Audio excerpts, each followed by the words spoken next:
రత్న భాండాగారంలోకి వెళ్లనున్న 11 మంది సభ్యుల బృందం. ట్రెజరీ నుంచి తాళం తీసుకువచ్చిన అధికారులు. బంగారం నాణ్యతను పరిశీలించనున్న ఆర్బీఐ ప్రతినిధులు. ఆభరణాల బరువు, నాణ్యతలను నిర్ధారించి డిజిటల్ డాక్యుమెంటేషన్. రహస్య గదిలో విషసర్పాలు ఉండవచ్చనే అనుమానాలు. విశాఖ ఆరిలోవలో చీటీల పేరుతో ఘరానా మోసం. 120 మందిని మోసం చేసి 3 కోట్లు వసూలు. పోలీసులు పట్టించుకోవటం లేదంటూ ఆందోళనకు దిగిన బాధితులు.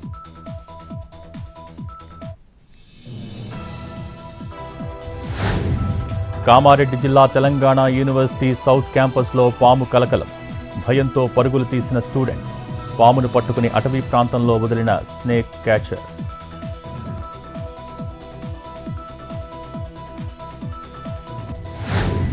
పల్నాడు జిల్లా ముప్పాళ్లలో దారుణం. సహజీవనం చేస్తున్న మహిళ కొడుకుపై హత్యాయత్నం. మహిళ కేకలు వేయటంతో స్పందించిన స్థానికులు.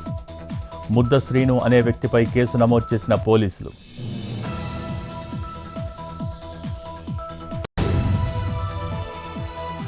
ట్రైనీ ఐఏఎస్ పూజా ఖేడ్కర్ ఆడి కారు సీజ్.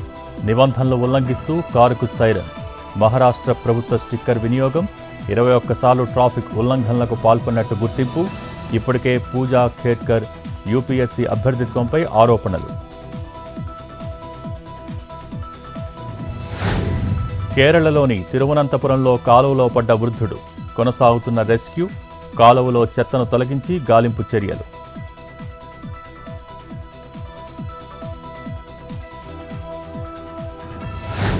మహారాష్ట్రలోని పలు ప్రాంతాల్లో దంచి కొడుతున్న వానలు.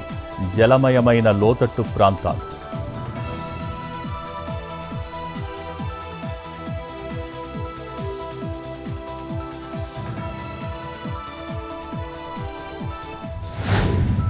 పూణేలో భారీ వర్షం. జలమయమైన రహదారులు. ఇబ్బందులు పడుతున్న వాహనదారులు.